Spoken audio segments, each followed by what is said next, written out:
It's Monday, February 6th, 2023. It's 5 o'clock.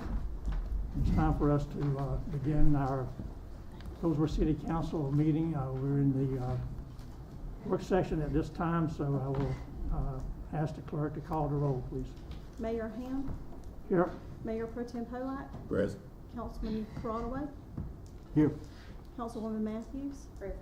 Councilman Batts. Here.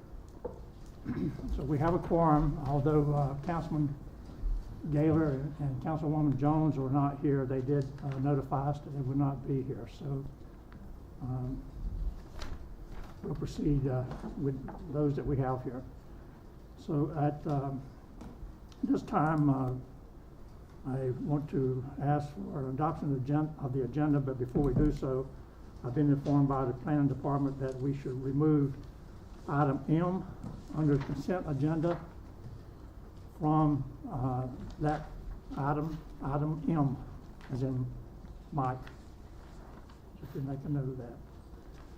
Is there any other additions or deletions, changes that anyone wants to make to the agenda? I hear none. Is there a motion to adopt the agenda? So moved. Is there a second? Second. Any discussion? There be no discussion. All in favor, please signify by raising your hand. The agenda is approved. We have no old business, so we'll proceed on with the new business.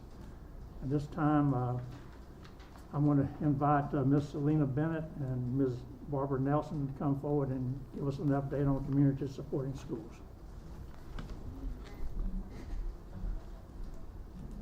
Good evening. Good evening. Good evening.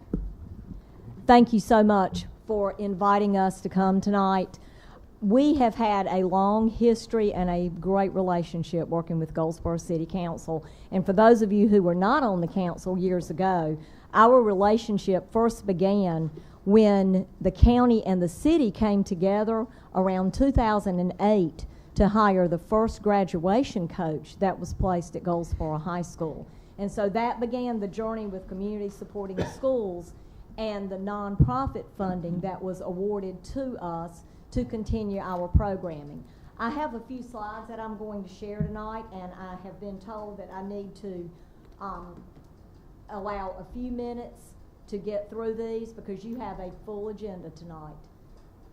The mission of Community Supporting Schools of Wayne County is to provide opportunities for students to stay in school, graduate, and be successful in life. What we want is for our children to graduate, to be successful, and to go into their chosen career or their profession. We are a 501c3. We are managed by a board of directors.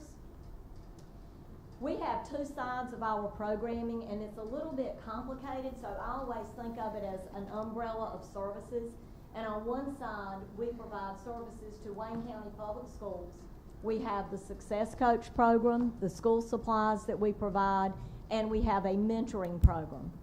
On the restorative justice side, we have teen court, community service, and mediation, and those programs are provided for the most part through the Juvenile Crime Prevention Council.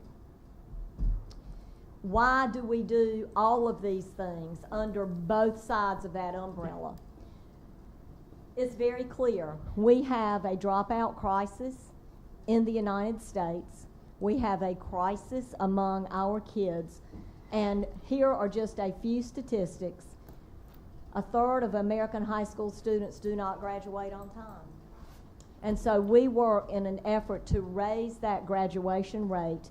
And how does the graduation rate fit in with our restorative justice programming? 75% of our prison inmates are high school dropouts. So our goal is to keep them in school so that they will graduate.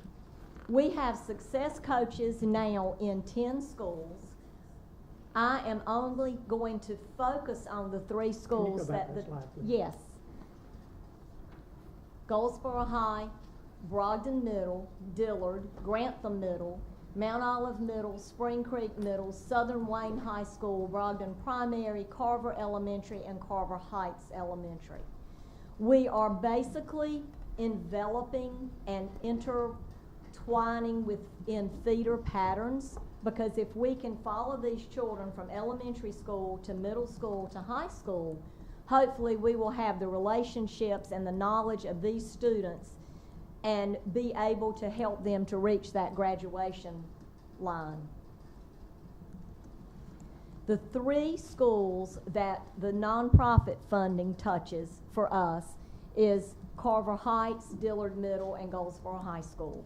And those are the three schools within the city limits of Goldsboro. And so anything that is regarding programming within these three schools, city funding can be used for. Carver Heights Elementary, we have a phenomenal reading program there. It's volunteer-based, and it began in January of 2019. What you may not remember is in December of 2018, in the fall of 2018, the state was looking at coming in and taking over Carver Heights Elementary. It had happened once before in the history of this school, and it was getting ready to happen again. So when some interventions were put into place, and they decided that the state would not come in and take over, instead some administrative changes were made, and some new intervention strategies were placed in that school. I went to Dr. Faison, who was there at that time, and said, what can we do to help? This is what began, a reading program there. Great partnership. We now have right at 100 volunteers going into the school on a weekly basis, serving well over 100 children. And this is a slide of St. Paul. We get a lot of our mentors from that church. Dillard Middle School, we have been there since 2018. Mary Kay James, Coach Elvin James' wife is our success coach there, and her focus is on academics, small groups, and on career goals. Goldsboro High School, I was just talking to Mr. Polak just a minute ago. We have been at this school since 2008 and actually worked with him when we began the Goldsboro High School Fire Academy when Barbara Wilkins was working at that school. We now have Ann Millington who is there, and our focus is on graduation, academics, and once again, career goals. By the time we get to the high school level, we don't have a lot of time left for those interventions, and so we just really ramp up services. Stuff the Bus, we do a tremendous school supply drive that's well known in this community. And then on the restorative justice side, I'm going to introduce our director, Barbara Nelson. Barbara is a juvenile defense attorney, but she also manages our programs and does an excellent job. Good afternoon. As she said, my name is Barbara Nelson. I am the Restorative Justice Program Director for Community Supporting Schools, and as Selena said, I'm also a defense attorney. I practice in a couple of different courts. One of the courts that I practice in is juvenile justice. When people see the restorative justice side and then they see that we're also in the schools providing reading buddies and things like that, they often wonder how the two tie in. And how they tie in is that our overall mission is to see our students succeed. One of the ways in which they succeed is doing well in school, but another way in which they succeed is for us to keep them out of the criminal justice system. A lot of times when I represent kids in court and their cases disposed of, and they're put on probation or either their case is dismissed, whatever the case may be, a lot of times I don't get rid of their files. I don't put their files in my closed files, and that's sad commentary, but what I've come to understand is that a lot of times these kids, I'll see them again. There's a high recidivism rate. On the restorative justice side, what we try to do is mitigate that. We don't want to see kids recycling through the system. So one of the things that we do is try to keep them from going in the system at all, and that's what we have our diversion programs. There are three things that I want to focus on in talking to you about the restorative justice program. One is relationships. we put a lot of effort into building relationships with the kids that are diverted to our program, and how they come to be in our program when a kid may get into some type of trouble at school. Instead of sending their case to juvenile justice, a lot of times with SROs who we've built incredible relationships with, they'll send them to our program and see if we can handle it at this level. What I often say to our, we have one of our volunteers with us here today. What I often say to our volunteers is that everything that happens in schools with concerning our kids doesn't have to be handled at a state level. It doesn't have to be the state versus filling the kid's name. If it happens at a community level, a lot of times it can be, if it happens in the school, we feel like a lot of times it can be handled at the community level. So we invite our community participants, our volunteers to come in. We try to build relationships with our kids to find out what happened, why did it happen, how can we keep it from happening again. And that way they don't get involved in the juvenile justice system. One of the things that Selena has heard me say 100 million times is that getting our kids involved in the juvenile justice system is like getting gum in your hair. Easy to get in, hard to get out. So we put a lot of effort into building relationships with our kids because we understand that where there is no relationship, there is no influence. If we don't have a relationship with them, it's very difficult for us to make the contact, the emotional, mental contact that we need to make with them in order to make a difference in their lives. So we exert an immense amount of effort in building relationships with our youth. Then there's commitment. We understand that for a lot of the youth that come through our program, they didn't get to the point that they are overnight. And so it's not going to change overnight. And so we are committed to long-term relationships with them, building long-term relationships with them in order to make a difference. You're seeing the pictures that are on the slides. We have some students that we took to UNCW to help them to see themselves in a different light. I was the first person, people assume because I'm an attorney that I come from a long line of attorneys, not so. I often tell people I don't come from a long line of attorneys, I come from a long line of people who needed attorneys, but who weren't attorneys. And it was because someone showed me something different. I went into the Air Force when I was 18 years old, and I got to see something other than Detroit, and that began to change the way I think. When I had my children, I did the same thing with them. I started taking my kids to visit colleges as soon as we got back to the States. We started visiting. I took my daughter to Meredith. We went to Winston-Salem. I started teaching them something different because I wanted them to be something different. And now 2 of my children, one is an attorney in Raleigh.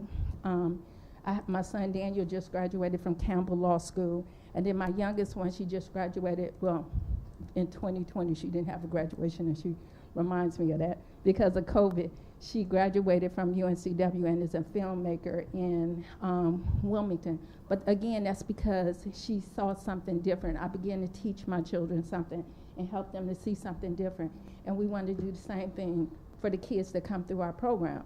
So that's a group of kids that we took to UNCW. They got to meet financial aid advisors. They got to see the campus, talk to the tour guides about their experience there. And then all of my kids went to UNCW, so I kind of like UNCW. Then prevention. And this is something I try to stress every time I talk about our program, we are only as strong as our weakest link. A lot of times we see kids who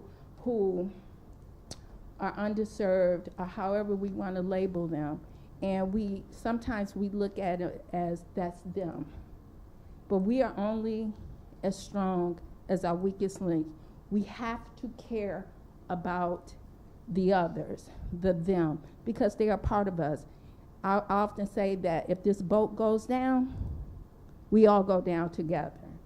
And sometimes I think we're just an incident away from making national news. So we have to care about the others, the ones that don't live in our neighborhood, the ones that that we usually wouldn't come in contact with unless it was under some kind of circumstances. I grew up like a lot of the kids that we serve. So it's like I'm not intimidated by them. I understand them, and I understand that they are people. and they just need to see something different, and they need to know that someone cares. And that's why I think community service, community supporting schools is here. Thank you. I have left you with a copy of our annual report. Our data runs a year behind, so this is last school year's data.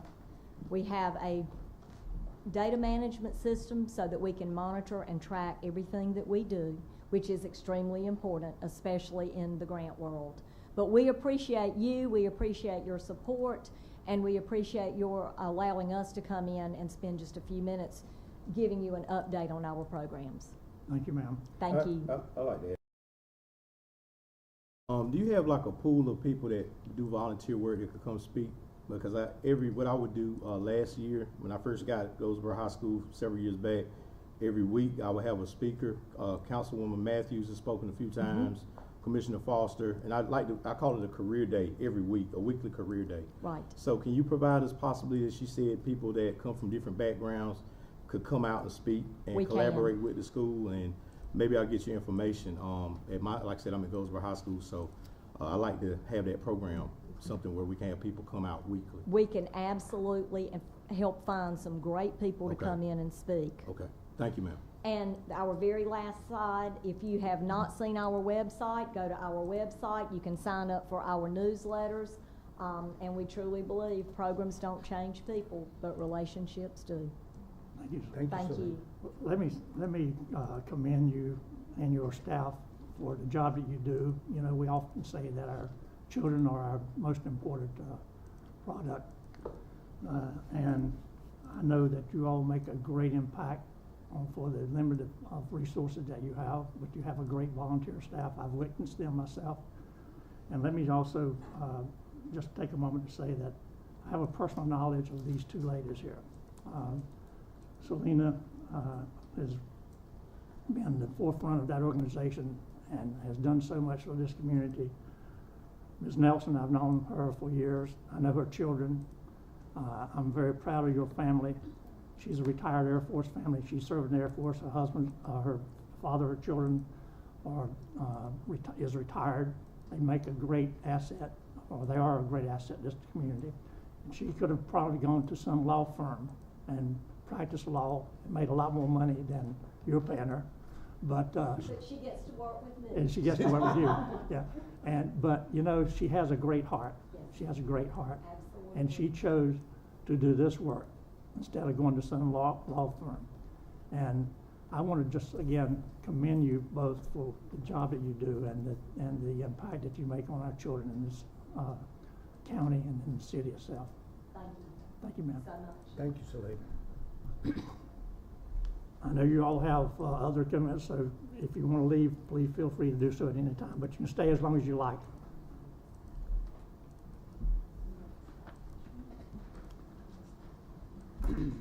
Okay, next item is the election method discussion, and city manager is going to speak to that. I'm going to sort of set the stage. Our Board of Elections has proposed some options for us for upcoming elections that we are not going to act on tonight, but it's important that the council hear what the Board of Elections is proposing. So I'm going to turn it over to you, Tim. Thank you, Mayor and council members.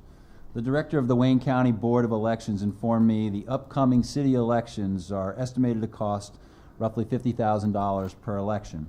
That's the election and the primary, or $100,000 total, per the North Carolina General Statute 163, TAC 294, as stated in our city charter, Article 4, Section 4.2. A primary has been required in each of the last 3 election cycles. If the council is interested in amending the city charter per North Carolina General Statute 163, TAC 292, using the plurality method, a primary would not be required, and the person with the most votes would win that election. An additional option is per North Carolina General Statute 163, TAC 293, which uses the election and runoff method. If this election were chosen, one of the last 5 primaries could have resulted in a runoff if the runner-up requested it when the winner or the person did not have a majority who had the most votes. So I understand there's not enough council members here tonight to really, I mean, you can discuss it obviously if you'd like, but maybe we can add that to the retreat agenda. I would like to see if council has any interest in advising or amending the charter to pick either of the other two methods, which could be less time consuming and less expensive. There's a couple of additional facts that were provided I'd like to present to you. The primary option triggers an October primary that becomes the sole responsibility of the city. In 2019, the city paid $33,000 for their October primary for districts 1 and 5. Less than 10% of the electorate participated, which ended up costing about $52 per voter. And in 2015, the mayor in District 4 had a primary, and 8% of the electorate participated. And that's all the information I have for you at this time. So as the manager mentioned, this is something that we need to consider at the future point. I talked to the two absent council members this afternoon. They both are very interested in this. I told them we were not taking any votes tonight. This is just a preliminary introduction to this issue. We'll come back at a later time, either at the retreat or at the March meeting, and talk about it more in depth. But I want each of our council members, whatever, regardless of what your future plans are, is to think seriously about this as we move forward into the coming months. Pretty soon, before we know it, there's a filing deadline, and we need to have come up with some course of action for the city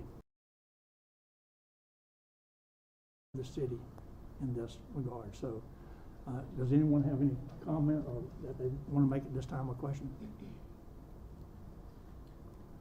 Okay, I hear none, so we'll move on to the next item. Is the physical accountability agreement between the city of Goldsboro and the local government commission. And our city manager will speak to that. Yes, sir. The city of Goldsboro was placed on the 2022 unit assistance list by the local government commission due to the generally low general fund balance, which was substantially less than that of comparable cities based on our 2020 audit. And then also failure to submit the audits for FY21 and 22. The local government commission adopted a fiscal accountability agreement with the city of Goldsboro in January of 2022. It's intended to put a structured monitoring process in place between the city and the LGC staff. The city of Goldsboro is being asked to sign the fiscal accountability agreement again with the local government commission. Once the city has completed its audits and established an appropriate fund balance, the LGC is expected to remove the city from the UAL, and the FAA will not be required. And the mayor and the council members and the finance director are requested to sign the fiscal accountability agreement, which has been given to you all. And this is, we've signed this document before. You signed it last year, yes, sir. We signed it last year. It'll be prepared, and I encourage each of the council members to review it and sign it as soon as possible so we can get it back to the state as soon as possible. Any questions on that? Yes, sir. I think the LGC would like that by the 10th, so we could get you to sign it after the meeting tonight. Okay. Did we fulfill, I know when I was reading it just a little earlier, it talked about some consequences if we didn't follow through. Did we meet all the necessary requirements? Yes, ma'am. Okay, if there are no other questions, I will go ahead and move into the consent agenda, and Mr. Manager, if you will introduce us to that. Okay, so amending the special revenue fund ordinance for the project closeout. Ms. Catherine Quinn? Good evening, Mayor and Council. Good evening. Tonight, we have a project closeout for the Bureau of Justice Assistance FY20 Coronavirus Emergency Supplemental Funding Program. Council approved the creation of this special revenue fund July 13th of 2020. It was a grant that was awarded for personal protective equipment for officers, employees, equipment, and supplies related to the coronavirus pandemic. At this time, we have made all of the expenditures, and we have received all of the reimbursements back from the federal government. Actually close this special revenue fund out. The city executed a total of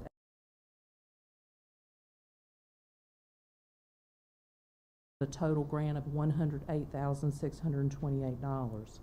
There is a total of $21,448.60 that remains unexpended, and so at this time, the city will deobligate this money to the federal government, and it just essentially goes back unexpended. So we recommend that the attached special revenue fund ordinance for the Bureau of Justice Assistance FY20 Coronavirus Emergency Supplemental Funding grant be amended to close the fund and deobligate the remaining unspent funds. Are there any questions on this item? Thank you. ma'am. Item K is utility construction agreement with North Carolina DOT. Mr. Bobby Croom. Good evening, Mayor and City Council. Good evening, Bob. As you may know, NCDOT has a project which is B4838. That's to replace the bridge out by Franklin Bakery Company out on Grantham Street. That's a project that's been put off due to COVID and some other MAP 21 issues, but now they've reinstituted it, and as part of that, we need to sign a utility construction agreement which will commits the city to our portion of the payment to relocate our utility lines that are in NCDOT's right-of-way. Because of our current status, in the most recent census report, the city will pay 75% of the, DOT will pay 75% of those costs, and the city will pay the remaining 25%. That 25% of our cost is estimated to be $154,228. And the invoice, based off the projected schedule for this bridge project, will not come to us until probably fiscal year 24-25. So staff's recommendation is to adopt the attached resolution authorizing the mayor to execute that utility construction agreement with the North Carolina Department of Transportation. And with that, I can answer any questions if you have any. Anyone have any questions? Is this the same bucket of money that we're using out on Royal Avenue? Or is it? They are both state transportation improvement projects. So ultimately, yes, but there are some caveats. We will have to do the same thing once the Berkeley Boulevard, Central Heights, Royal realignment comes through, because there will be utility relocations there also. Okay. On an unrelated subject, Sure. were you the point of contact on the question I had Street on lights? the street lights on William Street? Yes, sir. I know it's the DTO. Yeah, we don't specifically maintain them, but we can forward those concerns along to DOT. Engineering staff went out in the field today and got the pole numbers, and so if a citizen wants to report a street light out, they can get that pole number and go to Duke Energy's website and report that. There's a tab up top that they can report it, or feel free to contact us and we can facilitate that also. So Okay. yes, we're moving forward on that. Very good, thank you. Item L is amendment to the CDBG public service policy. Ms. Felicia Williams. Good evening, Mayor and Council. So about one or maybe two of your meetings ago, you approved the CDBG public services policy. The staff and I have realized we needed to make two minor revisions to that policy, so I'm back tonight with an amended policy. The first revision was to replace the RFP process with an application process, which would be more effective. And then the second revision was, as advised by our finance director, to add a statement on debarment and suspension to that policy. So I'm just here this evening to ask that you, by motion, adopt the amended CDBG public services policy. Thank you. Any questions? Okay, thank you. Item M has been removed. Item N is farm lease agreements. Mr. Kenny Talton. Good evening, sir. Good evening, council. Good evening. Good evening, Mayor. Thank you. So tonight you have farm lease agreements before you. City of Goldsboro and the County of Wayne jointly own several tracts of land which have been leased in the past for agricultural related purposes. Prior to 2013, 7 properties have been under lease for farming through 1-year leases approved by City Council during December of each year. In November of 2013, the City Council contracted farm leases for these 7 properties for a period of 3 years. The term extension was due to the investment farmers were making in the land regarding nitrogen, lime, etc., in preparation for the following year's crops. Of the 7 properties, 1 tract is for the sole purpose of livestock due to the topsoil being stripped and not feasible for growing crops. The term for this lease is set to expire on December 31st of 2027. So before you know it, you have the current farm leases which have expired in December 31st of 2022 and are listed as follows. So of those 6 tracts, we have a 56.3 acre tract off of west side of NC 111 South. We have a 24.2 acre tract off the west side of NC 111 South again. Another 5.1 acres off the west side of Miller's Chapel Road. 43.4 acres off of northeast and southeast corners of Arrington Bridge Road and Pecan Road. And we have a 47.59 acre tract on the northeast corner of Arrington Bridge Road and South John Street. So in this process, staff advertised an invitation to bid on the city's website beginning November 23rd, 2022, with bid submittals due December 8, 2022. Staff properly notified the public of the city's intent to lease properties for crop use per general statutes for the following properties and the bid amounts. So you'll see that we had only 2 bids, one submitted by Mr. Alfred Parks and others submitted by Mr. Sean Mitchell. If you have any questions regarding those submittals, please let me know in the second box that you have on the second page of the agenda memo. The lease for the farm tracts listed above is for a period of 3 years, from January 1st, 2023 to December 31st, 2025. Lease payments must be made prior to the January 31st, 2023. Of course, we've passed that mark. All farm tracts, with the exception of the farm located on the northeast corner of Arrington Bridge Road and South John Street, are jointly owned with the County of Wayne, and the yearly proceeds are equally shared. For jointly owned property, lease arrangements will be forwarded to the Wayne County Board of Commissioners for action at their next regularly scheduled meeting if approved by the City Council. So tonight, Mayor, we'll be asking for a motion by Council to authorize the preparation and execution of farm lease agreements between, number 1, the City of Goldsboro, County of Wayne, and Alfred Parks for 3 years. Also for the City of Goldsboro, the County of Wayne, and Mr. Sean Mitchell for 3 years. And lastly, the City of Goldsboro and Sean Mitchell for 3 years on city-owned property. Leases for the jointly owned property would be subject to Wayne County's approval of said leases with Alfred Parks and Sean Mitchell. Mayor, any questions, Council? Any questions? Okay, thank you. Yes, sir. Item O is the fiscal year 22 HUD Choice Neighborhood Planning Grant Agreement. The Housing Authority of the City of Goldsboro requested the City of Goldsboro serve as co-applicant for their U.S. Department of Housing and Urban Development Choice Neighborhood Planning Grant. On July 15th, 2022, the council approved the city manager to sign as co-applicant for the Choice Neighborhood Planning Grant application. On December 22nd, 2022, HUD notified the Housing Authority and the city have been selected to receive the grant in the amount of $500,000 to support the development of a comprehensive neighborhood transformation plan for West Haven apartments and the surrounding communities adjacent to West Haven. On January 19th, 2023, HUD transmitted the Choice Neighborhood Planning Grant Agreement to the Housing Authority as lead grantee and the city as co-grantee to ensure the transformation plan is developed in a timely and efficient manner. The HUD Office of Public Housing Investments will administer the grant. The terms of the grant are not negotiable. The lead grantee is expected to expend all funds shortly after the end of the 2-year planning grant term.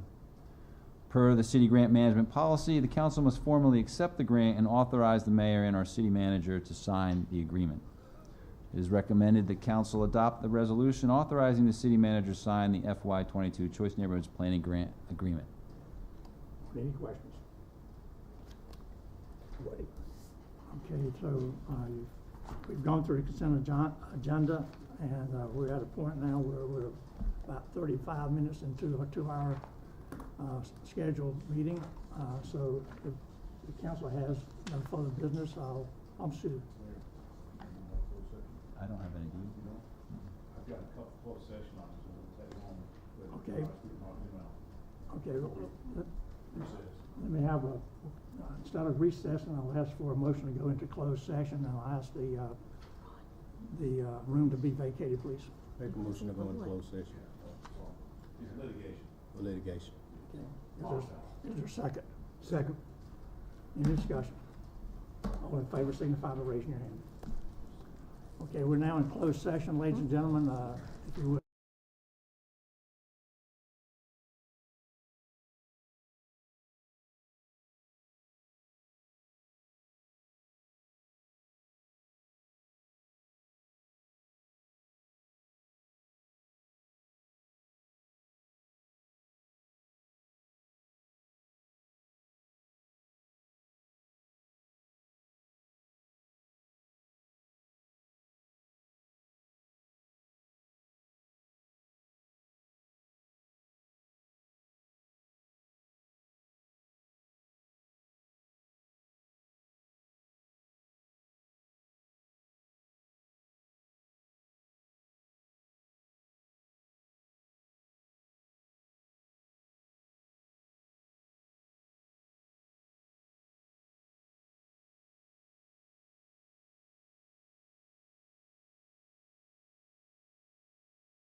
Okay, we're back in open session. Does any other council member have anything to bring before the council?